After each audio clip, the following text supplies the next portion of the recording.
Hello, my name is Liz. I'm a librarian at the Grand Rapids Public Library. Thank you for tuning in to our Summer Reading Challenge event today with Blandford.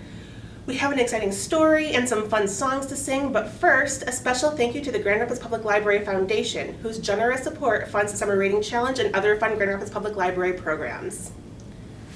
Today, we're talking about turtles. Have you seen a turtle before? Well, let's sing our welcome song first, then we'll learn some more about turtles. So our song goes like this. Come along and sing with me, sing with me, sing with me. Come along and sing with me on a sunny summer day. Can you clap? Thank you. Let's do that together. Come along and clap with me, clap with me, clap with me. Come along and clap with me on a sunny summer day. And now, we're about to learn some things, so come along and learn with me, learn with me, learn with me. Come along and learn with me on a sunny summer day. Great job, everybody. Today our book is Alfie by Thyra Heater. What do you think it's about? It's a giant turtle on the cover. Let's find out. Alfie, and it's subtitled The Turtle That Disappeared. Let's find out what happens. On my 6th birthday, I got Alfie. The lady at the store said he looked about 6 too. We were 6 together. At home on my carpet, he stood very still. There's Alfie, and there's the little girl drawing pictures. I introduced him to everyone, all those stuffed animals and toys. I taught him my wiggle dance and made him presents, but he didn't seem to notice. I showed him my costumes and wrote him songs. Mostly he stayed inside his shell.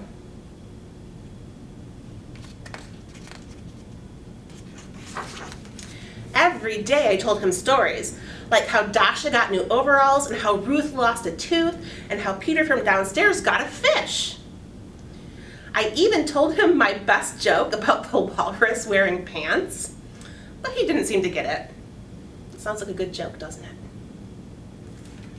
After a while, I kind of forgot about Alfie. He didn't do much. Well, until the morning of my 7th birthday, when he disappeared. Well, there's Alfie's cage. It says Alfie. Do you see him in his tank though? Alfie's gone. Where do you think Alfie went? Oh, this looks like they're both alone.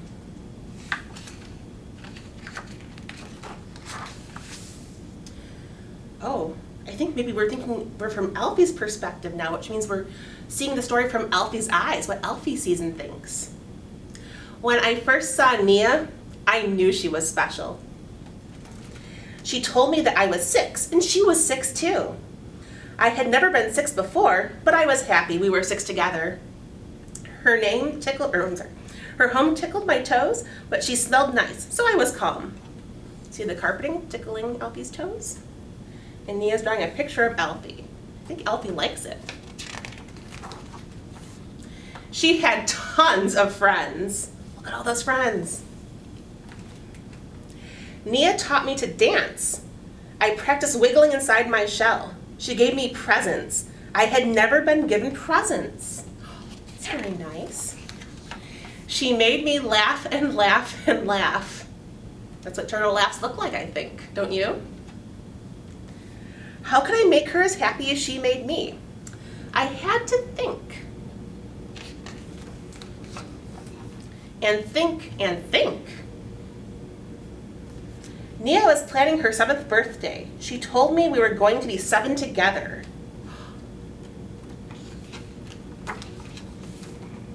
I had to find her a present. Uh-oh, there's Alfie crawling out.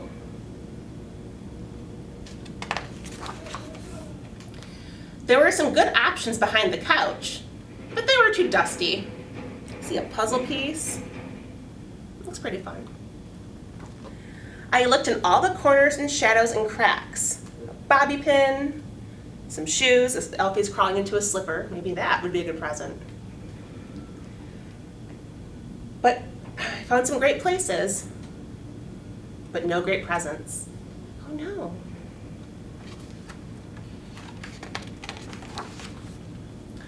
I asked Toby and he said, "You should try outside. Outside is the best. Outside is the best. Get her a stick." I think dogs like sticks. Do you think kids like sticks? Maybe. We'll find out. I had never been outside before. Oh, look at outside.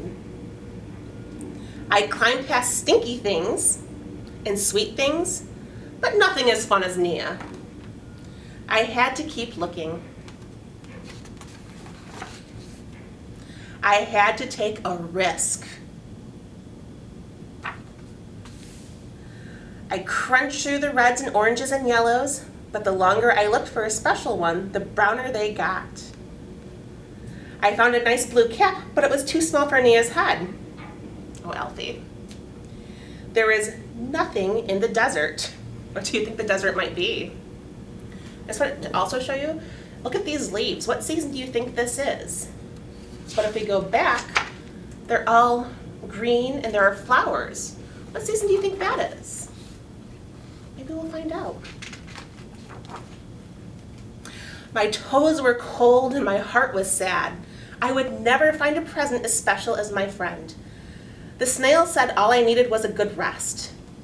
See our snail friend right here? And what's that? That pumpkin looks like it's a little mushy, doesn't it? When do you think that happened? He knew the perfect place for me to take a nap. Just over there. Those stones, he said. Ooh, look at these stones in a pond. And what's coming out of the sky? So I napped. And napped and napped. When I woke up, I felt better. I asked the fish for help, and she showed me things that had fallen to the bottom. And then I saw it. It was perfect. It looked just like something Nia would love.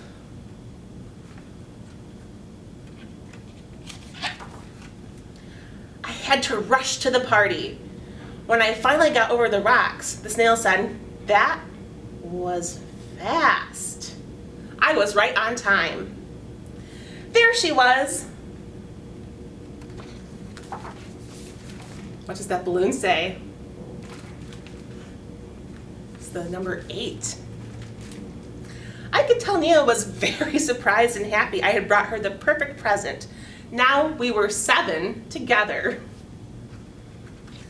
What do you think happened? Did Alfie spend the whole year looking for the perfect present for Nia? I think maybe he did. What a good friend. I hope you liked that book, because now we have a song about turtles. And it goes, there was a little turtle. Can you make a turtle like this? He lived in a box, just like that. He swam in a puddle. Can you swim? And he climbed up on the rocks. He snapped at the mosquito. He snapped at the flea. He snapped at the minnow. He snapped at me. He caught the mosquito. He caught the flea. He caught the minnow, but he didn't catch me. So thank you for tuning in. Now we're going to go to Blandford and we're going to learn about turtles from them. Have a great day.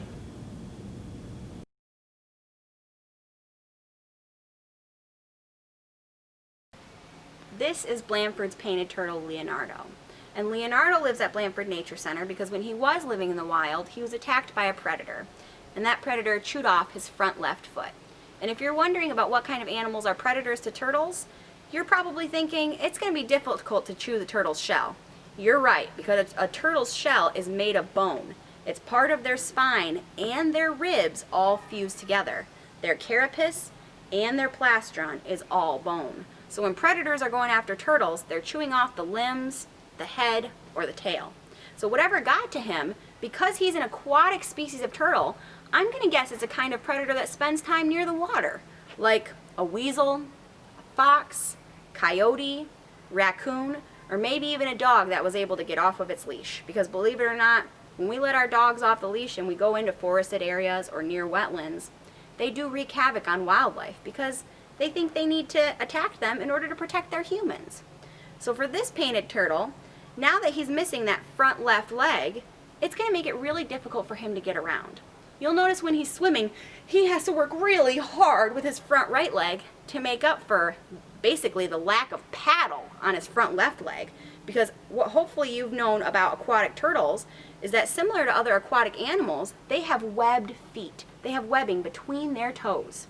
And so for him, it can be hard to get around in the water. But think about when the winter comes. Turtles are not quick enough to run away to Florida for the winter. So turtles like this are going to spend the winter in the muck of the pond that they live in, or the lake that they live in, or the stream.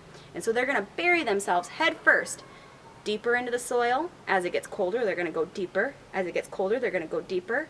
Which means not only is Leonardo missing a flipper for swimming, but he's missing a shovel for digging as well. And that can make it really difficult for him to get into his winter hole. Now, as a painted turtle, they get their name painted turtle because look at all that beautiful color. It literally looks like someone took a paintbrush and painted all of that red, in some places orange, in some places golden colors on them. And what's beautiful is the males will show off all that vibrant color for the females to say, hey, I know where to find good food. And if you make eggs with me, our young will have the instinct to know where to find good food. But what's really cool about painted turtles is that the males use these really long front fingernails to attract females. They're going to go up to a female and they're going to tickle her right on her chin to say, hey, you know what? I think you're pretty beautiful, and I think if you make eggs with me, our babies will be successful. So for Leonardo, because he's missing his front left leg, he would only be tickling the female with one leg on her chin. And she might think, hang on a second, something's up with this guy. If I'm not feeling the tickle on both sides of me, that tells me that this male isn't very good at avoiding predators. Which means if I make eggs with him, my young might not be very good at avoiding predators. And if you wonder about the life of a painted turtle, they eat all kinds of things in the water. Yes, they do eat aquatic plants every now and again, but primarily these guys are meat eaters. They're going to eat aquatic insects, small fish, small things like tadpoles, or even young frogs who are living on the edge of the water.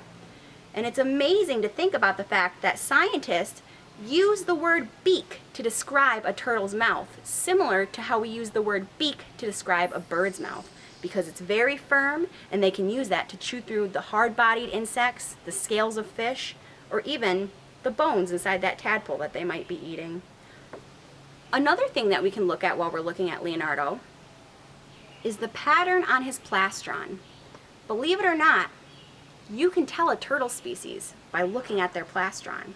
Each species has a different pattern there. The dark patterning is in the center. In fact, some scientists have referred to these guys as eastern painted turtles, and some have referred to them as midland painted turtles.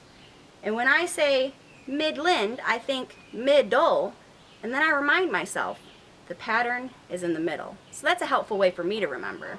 But if we think about our friends the wood turtles, they actually have patterning on the outer edge of each of these scutes.